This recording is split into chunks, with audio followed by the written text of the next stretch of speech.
My kids But are volunteer for There you go. she's a sophomore. We left it to each other. She's excited. I'd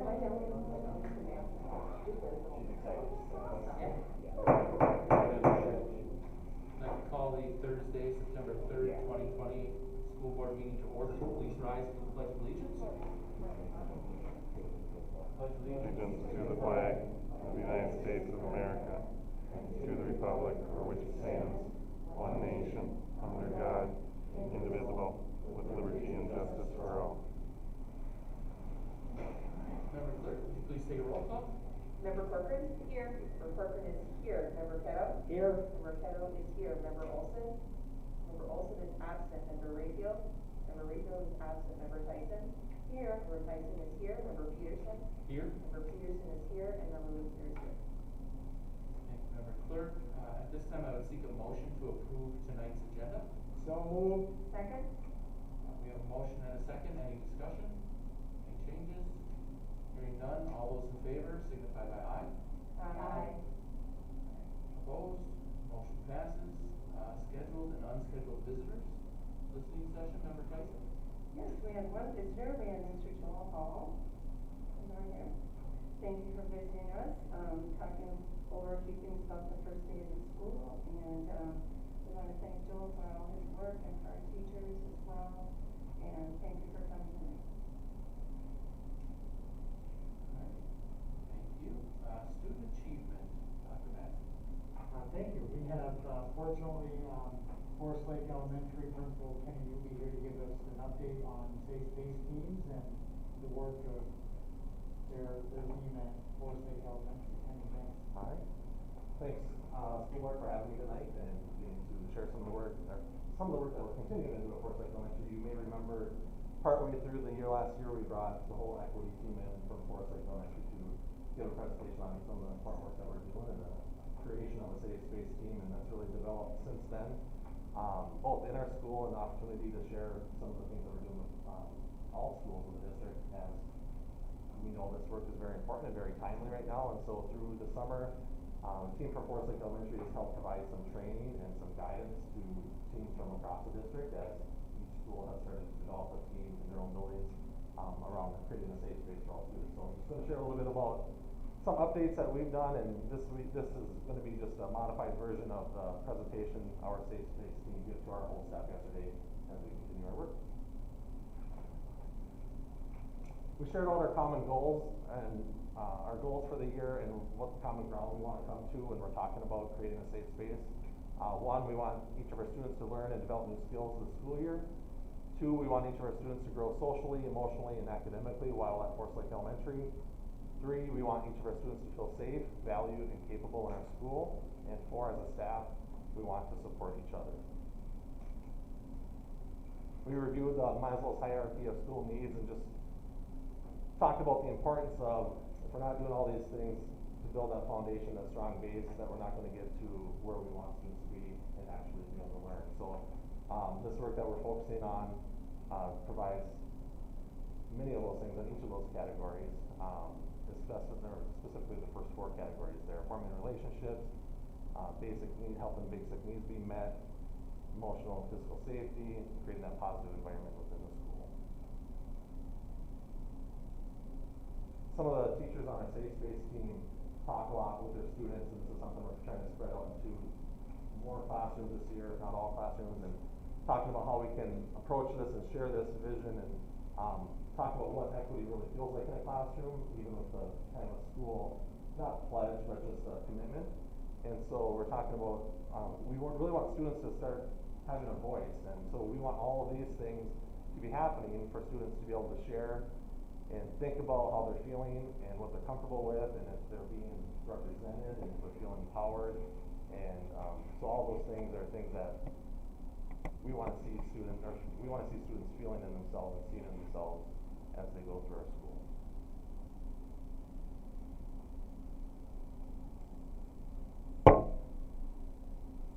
We're not going to take time to watch this video, but I can just summarize for you what this is about and the discussion our team's had about it. This video is called Race in the Classrooms and Seeing Color, and the importance of this student here does this tremendous job of talking about the importance of seeing color and not saying, you know, when I look at my students, I don't see color, because we need to see color, we need to know who they are, what their beliefs are, what their background is, what their culture is. And if you don't see color, then you don't really know your students. And so we had a really good conversation about the importance of getting to know our students and getting to know our families so that we can best support them in being successful.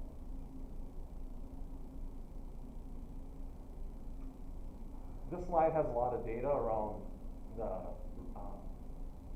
response team that responded to all the incidents within Forest Lake Elementary last year.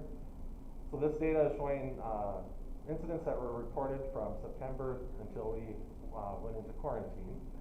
And you'll notice there's a lot of things out here that if you don't talk about it, it can look really alarming, but there's really a lot of positives that come from this data. You'll notice that we have it broken down by grade level, total number of incidents, and just to remind yourself, so anytime a student self-reported or a staff member witnessed some hate speech happening in our building, whether it's on the school bus, throughout the building, throughout recess, any area of the school that was reported, a staff member would fill out a Google form to report the hate speech, and our Safe Space team would then respond with both the offenses to really educate the students about the importance of this and how this is affecting our school and how it affects them as individuals and groups of people. We had some repeat offenders, and you can see that we feel that this work is really effective because the number of repeat offenders really was minimized when we looked at how many students had more than 2 incidents. So most students, we feel it really had an impact after the first time we had conversations with them about this. As we know, sometimes it takes more than once for some students, and there are students that needed a lot of additional support with this. And so those students that were repeat offenders, that is when we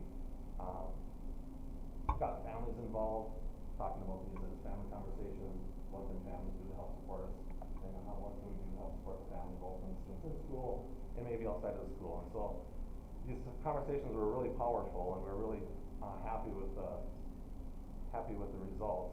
You can see the number of total staff we're reporting. That was one of our concerns when we started off, not knowing how many staff would actually report these things. Not because we didn't think they wouldn't want to, but just in the business of the day and all that. But we had a total of 28 staff members report this, and it wasn't just classroom teachers. We had classroom teachers, support staff, special ed teachers, specialists, so staff all throughout the building are really involved and on board with this important work. We noticed with the data as well, it did it did follow our trends that we see in other behavior data too. November seems to be our highest month, or our month with the highest number of referrals in all areas, and so this data supported that as well. We know that this happens across all areas of our school, and you can see that as well. And then we also know that this hate speech does target a bunch of different groups of marginalized students and people. So, and you can see that data at the bottom as well. So although that sometimes looks alarming at the number of times this is happening in our school, the biggest positive we take away from this is that we know that every time that this was reported that we responded. And not that we may have not done that in the past, but we know we're being more intentional about it, and we feel like the conversations we are having to have is bigger.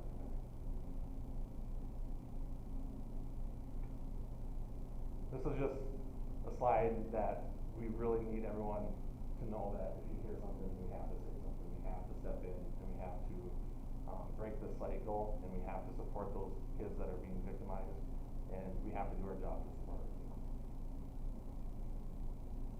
Then as a team, we just reviewed, because we do have a number of new staff, and just a good reminder for our returning staff of the report that we have them fill out, and it's just a simple form of date, time, victim, offender, and staff member, just so that the team then knows who to follow up with them instead.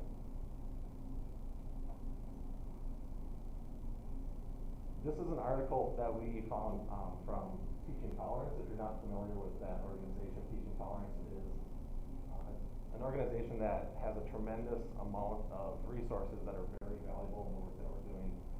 This article is Don't Say Nothing. And these are some of the takeaways. So we had, as a group, we read it. as individuals, and then we did some brainstorming and, talking all about how will we respond to different things that kids are gonna be coming to us this fall. Cause a lot of things have happened since we've seen them 6 months ago. A lot of things have happened in our own community, in our state, and in our nation. And we need to be ready to have those conversations, and the importance of just listening and letting kids' voices be heard sometimes is more important than the response that we give them. So just creating that safe space for kids to talk about these things and get this out and share, in a safe space can be really powerful. So some of the 4 takeaways from the article is students pay attention to everything we say and do. They particularly pay attention to our silence.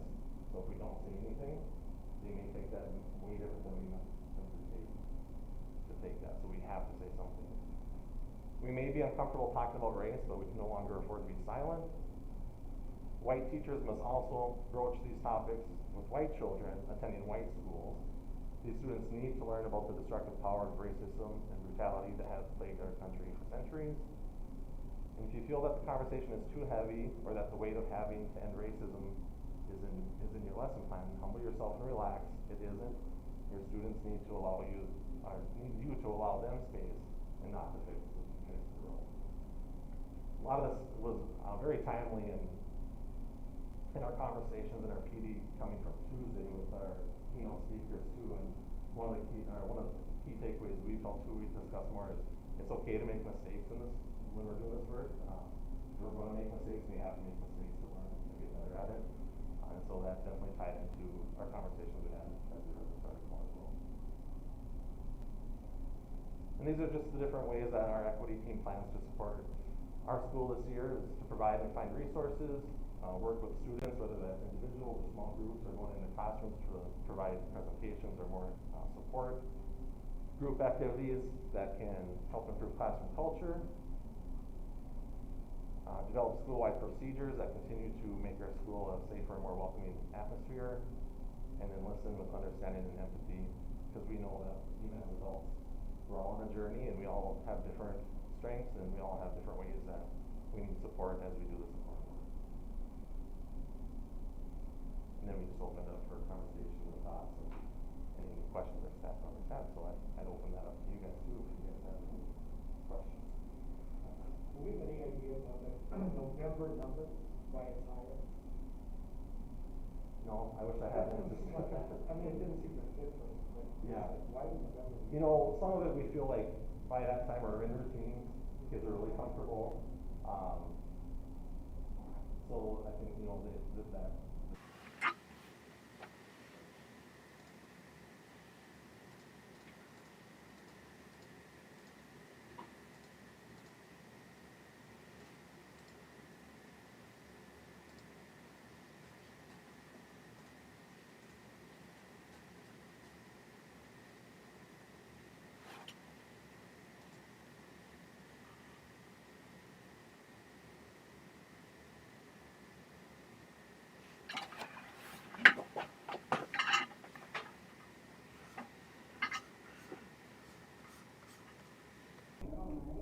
yeah, just the willingness and the expertise of just members of my team at Forest Lake Elementary that came together that really wanted to do the work, yeah.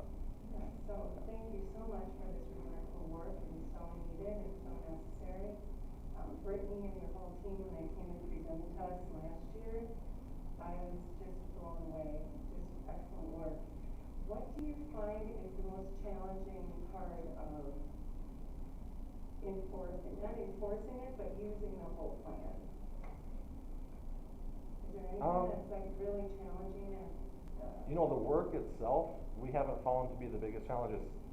It's the challenge to have that commitment to be timely with that work, because it does take time, and it's hard to, not necessarily commit the time, but to do it in a timely fashion. So that's something we're working on this year, is to make a plan to purposely schedule time in for those that are responding to this, to have the time, that it's not always above and beyond what's already expected of them.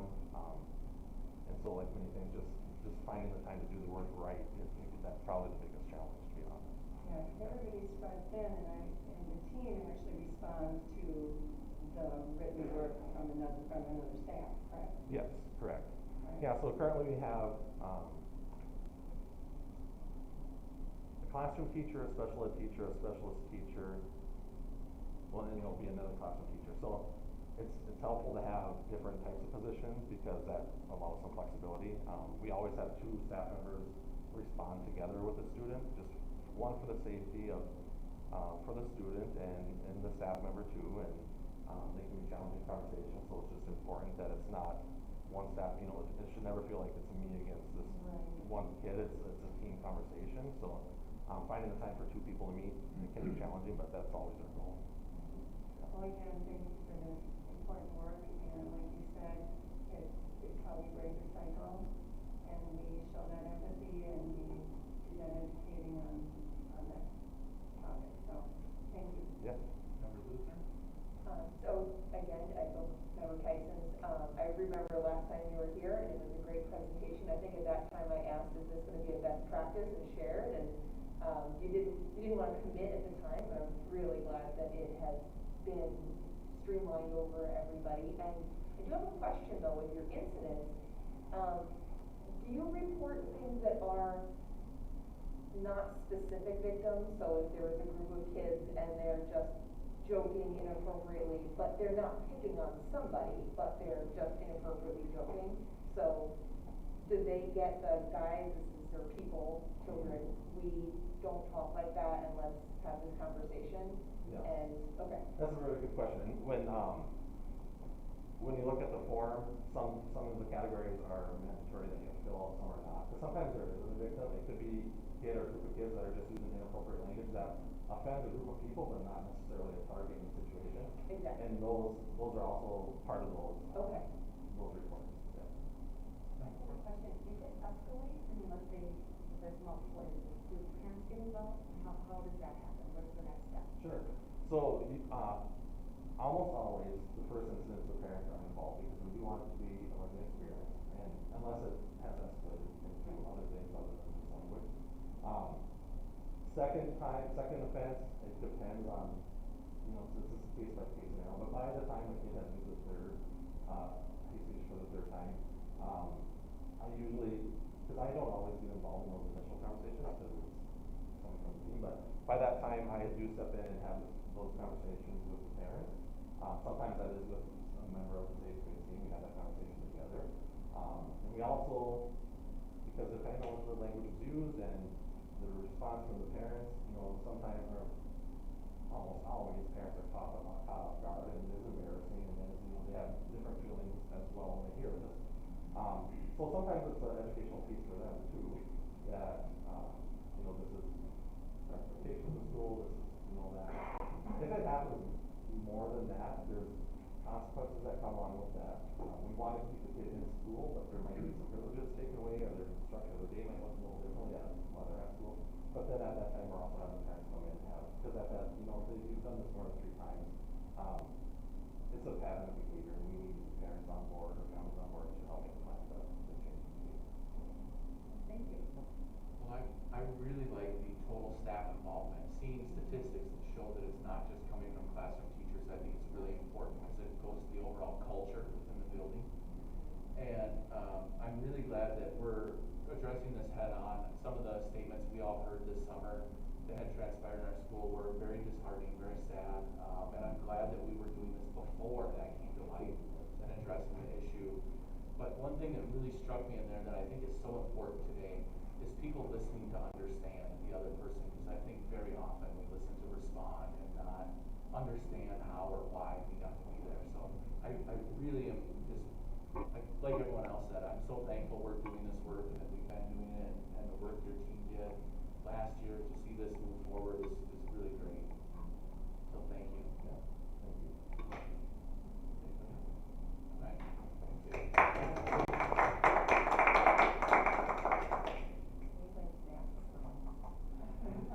Mask Miles, yes. All right, we will move to reports. I don't believe there was any workshops or conferences. Member Olson is absent. Member Keno, do you have a report from the city of Forest Lake? I have a couple of issues. The city of Forest Lake, as we all know, this November, there are at least a few spots on the election for November. Mara Bain is running uncontested for mayor again.